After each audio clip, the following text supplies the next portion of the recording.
Bon, je ne sais pas faire d'intro, du coup on va commencer.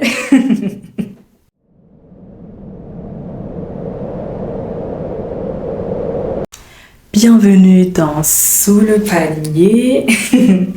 Je suis tellement contente de te retrouver.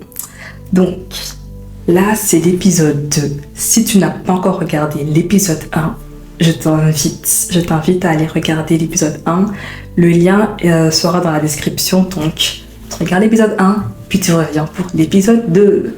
Donc, pour ce deuxième épisode, je vais tout simplement te donner les clés pour sortir en fait. Pour sortir de la blessure de rejet, mais surtout pour sortir de ce cycle. La liste, honnêtement, elle n'est pas exhaustive ou figée. Ça, c'est vraiment les points, c'est les clés qui m'ont aidé moi à sortir de ce cycle, tout simplement. Donc ici, on a plus ou moins 4 clés. Là, vraiment, j'ai pris des notes pour éviter d'aller dans tous les sens. Mais de toute façon, on est là. On a le temps, non? Ok. Du coup, le tout premier point, c'est pardonner. Pardonner ceux qui ont contribué à faire grandir cette blessure de rejet. Toutes les personnes, de façon volontaire ou involontaire, mais vraiment, c'est de les pardonner. Dit comme ça, c'est hyper facile, hein, ça paraît hyper bateau, mais c'est réel. Parce qu'en fait, on réalise pas que lorsqu'on les pardonne pas, c'est comme si on les gardait dans une boîte. On va visualiser une image. Imagine, t'es là, tu marches avec une boîte et dans la boîte, il y a toutes les personnes qui t'ont fait du mal. Mais tu dois marcher avec tout au long de ta vie. La boîte sera comme un poids et ça sera lourd. Alors que lorsque tu les pardonnes, c'est comme si tu enlevais les personnes de cette boîte-là. Et donc d'un coup, ta marche dans la vie devient plus simple, plus légère parce que la boîte là, elle devient de moins en moins lourde. Et l'objectif, c'est que non simplement cette boîte se vide, mais que également que tu prennes cette boîte et que tu l'achètes, afin que tu puisses vivre cette vie sans être enchaîné dans cette douleur-là. Parce que techniquement, quand tu marches avec une boîte, tu marches comme ça. C'est-à-dire que même tes gestes, même tes mouvements sont limités. C'est-à-dire que lorsque tu ne pardonnes pas, même tes mouvements dans la vie, même tes perceptions dans la vie sont limitées parce que tu restes enchaîné dans ces blessures-là. Et c'est vrai, dit comme ça paraît un peu aussi facile, mais honnêtement, c'est possible. Je vais être honnête avec toi. Pour ma part, ça n'a pas été facile de pardonner la plupart des personnes qui ont contribué à la blessure de rejet ou à la faire grandir, mais ça n'a pas été aussi impossible. Et honnêtement, moi, j'ai utilisé l'aide du Seigneur. J'ai dit vraiment, Dieu, là, moi, mon cœur, il y a des personnes, je ne peux vraiment pas les pardonner. Ils m'ont vraiment fait mal. Ils m'ont détruit. Je ne sais pas comment faire, mais j'ai pas ton cœur. Si je dois vraiment les pardonner, et on ne se pas les pardonner, alors donne-moi ton cœur et aide-moi à les pardonner. Et d'ailleurs, pour vous dire hein, comment même j'ai fait, il y a un jour je me suis posée, je voulais pas écrire parce que je voulais pas avoir une trace écrite. J'ai pris mon téléphone, j'ai mis l'enregistrement et j'ai commencé à citer tous les noms des personnes qui m'ont fait du mal et en expliquant pourquoi. En mode, et puis j'ai écrit je te pardonne. Par exemple, je prenais le nom de un tel et je disais je te pardonne pour m'avoir dit ceci, pour m'avoir fait cela. Et j'expliquais tout en long, en large. Et le fait de dire cela, ça m'a libérée. Et puis, plus je faisais, plus il y avait des personnes qui me venaient en tête. Et du coup, j'ai commencé à dire, je te promets, je ne suis pas rancunière. Mais l'audio, il faisait au moins 40 minutes. Mais après, ça m'a fait tellement du bien. Et je vais même un peu m'ouvrir pour te montrer à quel point c'est possible, dans le sens où il y avait une personne de mon entourage, vous savez, hein, dans les familles africaines, et même un peu les autres familles, on grandit souvent vraiment, de façon élargie. C'est-à-dire qu'il y a des personnes, c'est pas vraiment des membres de ta famille, mais c'est des voisins, c'est des amis de la tante, des amis de la maman. Il y a les cousins et les cousines, on grandit vraiment ensemble. Du coup, mon environnement, il est très large. Il y avait une personne dans mon environnement qui était, qui était très dure envers moi. Pour un rien. En fait, je me rappelle que la première fois, ça m'avait choquée. Je sais même plus c'était quoi, hein, ce qui s'est passé. Je pense que j'avais mal fait un truc ou quoi, mais un truc tout bête, en mode j'avais pas ouvert la porte avec la clé ou j'avais attendu ou quoi. la personne, elle a commencé à s'énerver envers moi. Petit contexte, là j'avais 7 ans. Comme je vous dis que tout se passe vers l'âge de 6-7, c'est réel. Là j'avais 7 ans et la phrase que la personne m'a sortie c'était « Vraiment tu sers à rien. Franchement tu me sers à rien. Je te déteste. Vraiment t'es inutile. T'aurais jamais dû naître. Je comprends pas pourquoi Dieu t'a fait venir sur cette terre. » Tu me dis ça, j'ai 7 ans. Je suis censée répondre quoi à ça? Et j'ai été choquée. Si ça s'était arrêté qu'à ça, j'allais pas dire tranquille, mais ok. Sauf que cette personne-là, elle était dans mon environnement. Du coup, j'ai écouté ça de nombreuses fois. Et j'ai grandi aussi avec cette personne-là. Dans mon environnement et tout ça. C'est-à-dire que même les insultes ont grandi. C'est passé de ça à des insultes de tous les noms. Et la chose qui me faisait super mal, c'est que cette personne manifestait ce degré de méchanceté quasiment qu'avec moi. Avec les autres personnes de mon entourage, il n'y avait pas tout ça. Cette personne pouvait peut-être se montrer un peu dure ou brusque, que sais-je, mais pas au même stade qu'avec moi. Et je me rappelle même un jour, je m'étais assise, je me suis dit, mais oh, qu'est-ce que j'ai fait pour mériter tout ça? Je te promets, hein, il n'y a pas eu un événement qui a fait que c'est bon, depuis ce jour-là, tout a pété. Non, c'était comme ça. Et il y a même un épisode. Bon là, j'en rigole pas, mais ça m'a marqué vraiment. Il y a même un épisode qui m'a marqué. Je me rappelle, j'étais assise, j'étais en train de manger. J'avais mon assiette, je me rappelle, c'était des pâtes avec de la sauce bolognaise. Je me rappelle, il y avait de la sauce. Et je pense que la personne m'avait dit, ouais, si on t'appelle, tu dis pas que je suis pas encore là, un truc comme ça. Bref, une histoire comme ça. Mais moi, j'étais un enfant, bon, j'avais quand même 13-14 ans. Et là, on m'appelle et je pense que j'ai juste dit la vérité comme quoi. Je pense que la personne n'était pas encore arrivée ou quoi. Quand la personne est venue vers moi et puis elle m'a dit, voilà, qu'est-ce que tu as dit? Et que j'ai dit que j'avais du coup dit la vérité. La personne s'est mise en colère.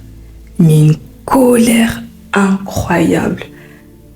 Comme je vous ai dit, j'avais une assiette. J'étais en train de manger mes pâtes. Alors, la personne a renversé les pâtes sur moi, sur mon vêtement. J'étais tellement choquée. J'étais tellement en colère. Mais vu que sa colère me faisait peur, je n'ai rien fait, je n'ai pas réagi. Je me suis tue. J'ai pleuré, mais pleuré des larmes de colère et d'impuissance. Parce que je me suis dit, mais qu'est-ce que je vais faire? Ah oui, un petit détail, c'est que cette personne était bien plus âgée que moi. Du coup, je ne pouvais pas me permettre d'être impoli, de mal agir. Il y a eu une période quand même, j'ai essayé de me défendre moi-même. Mais plus j'essayais de me défendre, plus la personne se mettait énormément en colère, au point même d'arriver aux mains envers moi. Ça veut dire que c'était même plus que des abus au niveau verbal, c'était aussi physique. Et quand ça commence à devenir physique, là, je me suis dit, c'est bon, moi j'arrête. Je parle plus, je fais plus rien, j'arrête. Et c'était quasiment invivable. Je ne supportais plus être dans cet environnement de la personne, de loin ou de près. C'était chaud pour moi. Surtout que il n'y avait que moi qui vivais ça.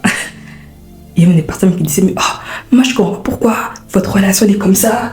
Je sais pas, fais un effort et tout. On mettait la faute sur moi parce qu'en plus je suis la plus jeune, donc fatalement, le problème doit venir de moi. Et c'était très difficile pour moi.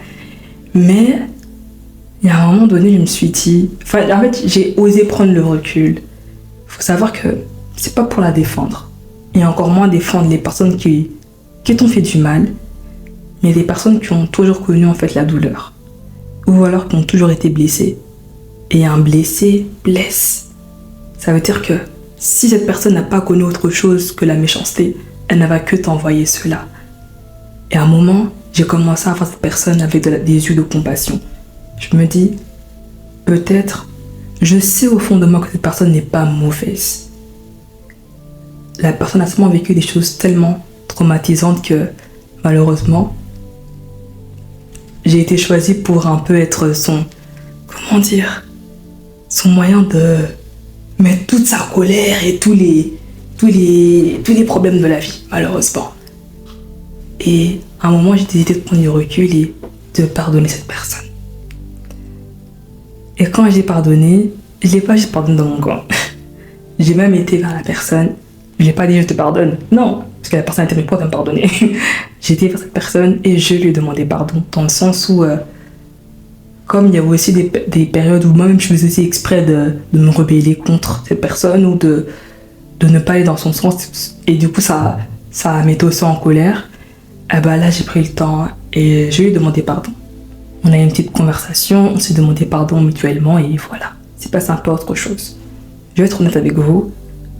La relation aujourd'hui n'a pas forcément hyper bien évolué. Mais la différence c'est que je me suis détachée de cette douleur. Aujourd'hui, si je vois cette personne-là, ben, tranquille. Je peux même investir dans sa vie. Je peux même contribuer s'il y a quoi que ce soit à faire pour cette personne et tout. Mais moi, je me suis détachée. J'ai osé pardonner cette personne-là. Si moi, j'ai pu pardonner cette personne, alors toi aussi, tu peux pardonner toutes les personnes qui ont pu contribuer à cette blessure-là. Et te libérer de tout cela. Allez, on va passer au prochain point. Alors, le deuxième point, c'est encore dans le pardon, mais là, je dirais se pardonner soi-même. Dans le sens où la blessure de rejet a altéré notre perception. Non seulement des autres, mais également de nous-mêmes. Et comme cette perception, elle était brouillée, bah, on s'est aussi un peu, comment dire, on s'est lancé dans des aventures qu'on n'aurait jamais dû faire, par exemple. On s'est lancé dans des amitiés alors qu'on savait que ça, c'est pas pour nous. Ou même des relations. On savait que ça, c'est pas pour nous, ça nous ressemble pas. Et même des fois, on s'est engagé tellement qu'on voulait montrer qu'on était présent ou alors qu'on était fiable. Alors qu'au final, lorsqu'on ressort de cet engagement, on se sent tellement usé. Même on se dit, mais pourquoi j'ai fait ça maintenant? Je suis fatiguée. Je regrette. J'aurais jamais dû. On se sent mal. On se culpabilise. Sauf que ça sert à rien. Franchement, de se culpabiliser, ça sert à rien. Et même des fois, on peut se dire, on peut repenser à nos anciennes relations, puis on se dit, non, franchement, là, j'ai déconné. J'aurais dû couper cette relation depuis tellement longtemps. J'aurais dû renoncer à tout cela depuis tellement longtemps. Franchement, je regrette. Pourquoi j'ai fait ça? On commence à s'auto-flageller. Et j'aimerais te dire que, honnêtement, ça sert à rien tout ça dans le sens où, à cette époque-là, t'avais pas les clés ou t'avais pas le recul nécessaire pour pouvoir faire la différence. Aujourd'hui, t'as pris le recul. Aujourd'hui, t'es sorti de ces relations toxiques-là. Ou alors, peut-être tu es en train de le faire. Et même le fait que tu regardes cette vidéo, c'est que tu es en train de faire un pas vers l'avant. Avant, tu n'avais pas les clés nécessaires pour pouvoir faire mieux. Donc, tu ne peux pas t'en vouloir. Tu ne peux pas être autant dur envers toi-même. Tu ne vas pas en vouloir à quelqu'un d'avoir mal fait quelque chose s'il n'a pas eu de formation avant. Non.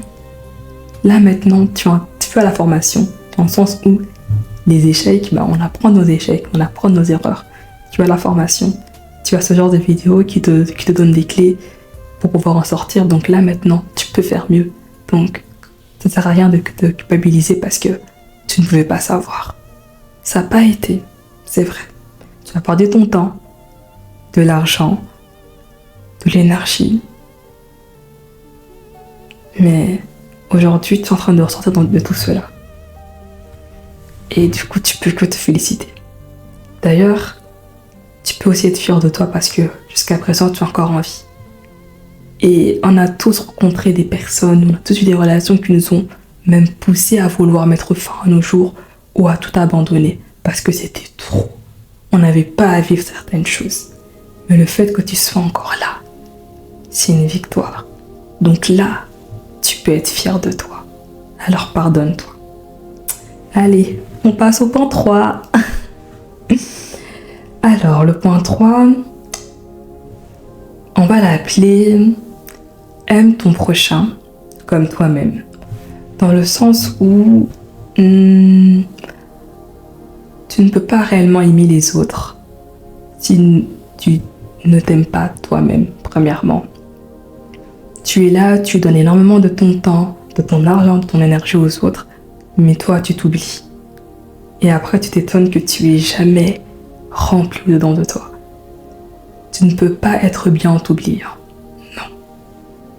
Façon dont tu aimes les autres là, c'est comme ça aussi, il faut que tu apprennes à t'aimer.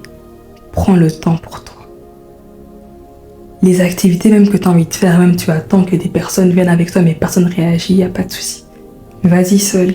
Ça va te faire bizarre, hein, c'est vrai, mais n'hésite vraiment pas à y aller seul.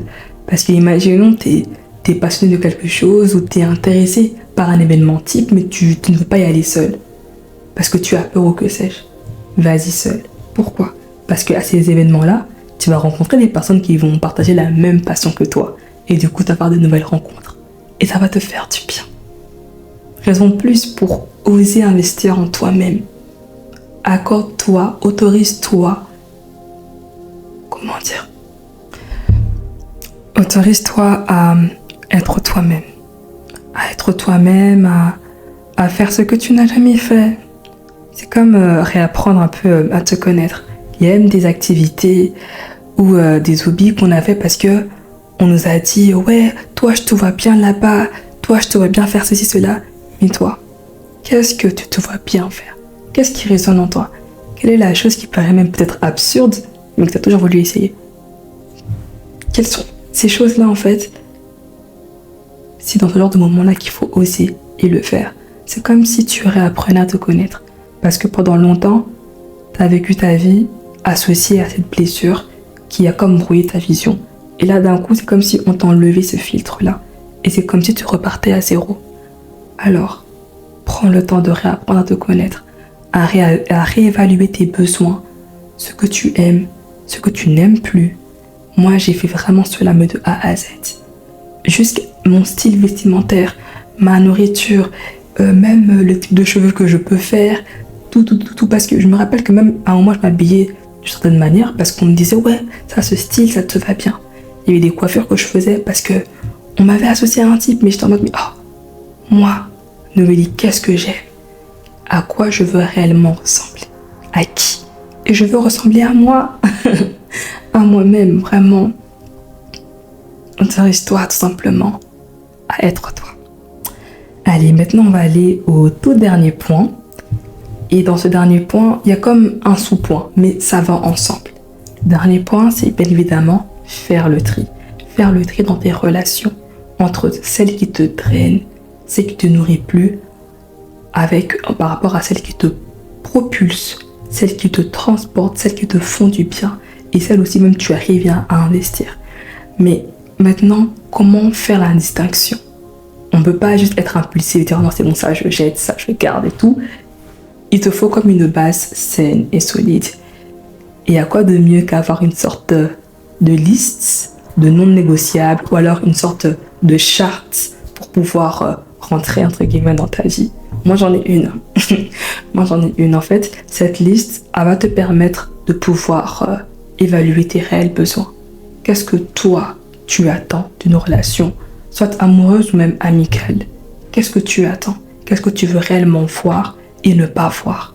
Fais ta liste, parce que ça va te permettre de pouvoir évaluer chacune des relations autour de toi et même de pouvoir même rééquilibrer entre les relations qui sont plutôt amicales ou les relations qui sont plutôt de type professionnel, voire académique, ou qui sont plus se lier, je sais pas, de manière ponctuelle. Et il y a même des amis, mais des amis, c'est pas tout le monde qu'on fait rentrer à la maison. Des amis qui voient la famille, des amis qui ne verront jamais la famille, et c'est ok. Mais vraiment cette liste de non négociables qui va vraiment te permettre à distinguer en fait tes relations, faire le tri, couper les relations qui te détruisent plus qu'autre chose, et surtout te préserver, mais avec des barrières qui sont saines et pas impulsées par les douleurs ou par la peur de l'abandon ou la peur d'être rejeté, tout simplement. Ça sera vraiment comme ta liste pour te protéger et encore une fois, surtout pour évaluer.